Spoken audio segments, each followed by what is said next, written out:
di dalam darahnya mengalir darah Nabi Muhammad.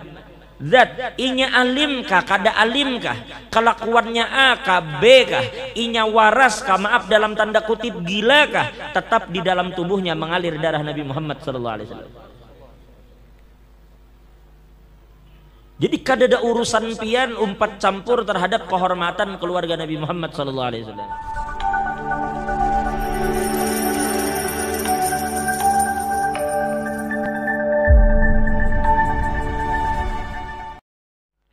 Diriwayatkan daripada Sayyidina Ali karramallahu wajhah, Nabi sallallahu alaihi wasallam bersabda.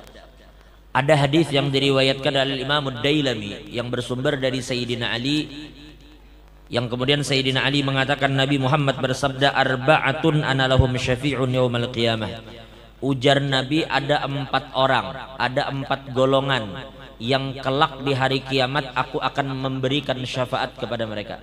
Nah, berarti ini adalah 4 golongan yang dijanjikan oleh Nabi akan diberikan syafaat oleh Nabi Muhammad sallallahu alaihi wasallam.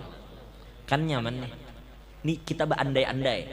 Seandainya ada orang yang bisa menjanjikan kita bertemu dengan Habib, beparak lawan Sidin, bersalaman lawan Habib, kita cari orang itu, gitu lah. Ini orang menjanjikan bahwa kita diberi syafaat di hari kiamat. Bila pian diberi syafaat oleh Nabi, pian selamat dari azab, kada bakal diazab oleh Allah. Ada 4 golongan mereka ini. Siapa mereka?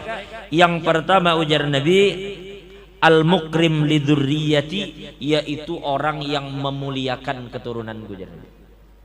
Orang yang memuliakan keturunan Nabi, mereka di hari kiamat kelak akan mendapatkan syafaat dari Nabi Muhammad sallallahu alaihi wasallam. Yang kedua, wal qadhi lahum hawaijahum. Yang kedua adalah orang yang membantu untuk mengabulkan segala hajat-hajat mereka. Ada Habib kesian memiliki satu kesulitan, memiliki satu hajat. Sidin belum bisa melakukan sesuatu supaya hajatnya itu terkabul, tetapi pian memiliki kemampuan untuk mengabulkan hajat Sidin, kabulkan. Maka orang yang mengabulkan segala hajat para anak cucu Nabi Muhammad ini kelak di hari kiamat akan diberikan syafaat oleh Nabi Muhammad sallallahu alaihi wasallam.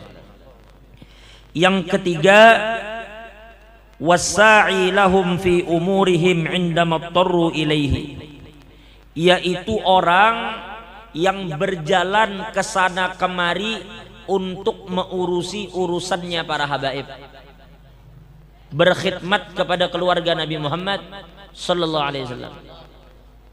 Nabi Muhammad, keluarga Nabi hendak ini dan itu, tapi mereka kada bisa melakukan, lalu pian yang menguruskan, mengurus segala sesuatu yang berkaitan dengan keperluan keluarga Nabi, maka orang ini kelak juga akan diberikan syafaat oleh Nabi sallallahu alaihi wasallam. Intinya berkhidmat, kada rugi, tidak akan rugi orang yang berkhidmat kepada keluarga Nabi Muhammad sallallahu alaihi wasallam. Karena orang yang berkhidmat kepada keluarga Nabi kelak akan diberikan syafaat oleh Nabi sallallahu alaihi wasallam. Dan yang terakhir, yang keempat adalah wal muhibbu lahum biqalbihi wa lisanihi, yaitu orang yang mencintai keluarga Nabi dari hati maupun dari lidahnya. Tidak keluar dari lidahnya terkecuali pujian kepada keluarga Nabi Muhammad. Tidak keluar dari mulutnya terkecuali pembelaan terhadap keluarga Nabi Muhammad. Tidak keluar dari mulutnya terkecuali mereka mencoba untuk mempertahankan kehormatan keluarga Nabi Muhammad sallallahu alaihi wasallam. Pian kada usah terlalu banyak umpat campur terhadap apa yang terjadi pada keluarga Nabi Muhammad. Ini kadang yang jadi masalah, kita yang jaba ini, kita yang orang biasa ini berani-berani memasuki ranah kehormatan keluarga Nabi Muhammad. Jangankan kita yang jaba yang kada diisi apa-apa, pernah suatu hari ada pertanyaan kepada seorang ulama, itu diriwayatkan oleh Habib Zain bin Semit dalam Manhajus Sawi. Mana mulianya antara orang alim tapi biasa, orang kayak kita nih, nang kada tahu juga keturunan siapa. Orang biasa seperti kita, misalnya, lalu orang tuh alim, lalu ada Habib, maaf, mungkin tidak sealim yang ini, Secara zahir tampaknya yang ini alim benar, si kiai ini alim. Sedangkan si Habib ini kesian tampaknya kada tapi alim. Mana mulianya? Maaf. Bahkan si Habib ini dilihat tampaknya tuh model kayak kada waras. Sedangkan ini alim, banyak memiliki pengikut, banyak memiliki jamaah, banyak memiliki pondok dan segala macam. Sekarang mana mulianya antara mereka? Maka ulama sepakat mengatakan bahwa tetap mulia Habib meskipun kada alim. Kenapa? Kenapa kemuliaan Habib ini tidak bisa disaingi oleh siapapun? Karena kemuliaan si alim, kemuliaan kiai itu kemuliaannya ada pada sifat. Sedangkan Habib itu kemuliaannya ada pada zat.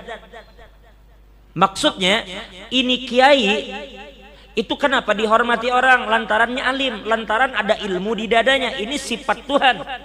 Bila sifat Allah yang ilmu Allah Ta'ala ada di dadanya mulia. Tapi seandainya suatu saat kiai itu gila, kira-kira masih dihormati orang lah? Kalau kiai itu tiba-tiba gila, kira-kira masih dihormati orang lah? Kada. Karena kemuliaannya ini sifat. Lantaran ilmu itu ada di dadanya, makanya dimuliakan orang. Seandainya Allah cabut ilmunya, maka orang itu kada bakal lagi dimuliakan orang. Jadi kemuliaannya itu hanya berdasarkan sifat, hanya ilmu yang berada sementara di dirinya. Nah, sedangkan keluarga Nabi Muhammad ini di dalam darahnya mengalir darah Nabi Muhammad. Zat, inya alim kah, kada alim kah, kelakuannya A kah, B kah, inya waras kah, maaf dalam tanda kutip gila kah, tetap di dalam tubuhnya mengalir darah Nabi Muhammad SAW. Jadi kada ada urusan pian umpat campur terhadap kehormatan keluarga Nabi Muhammad SAW.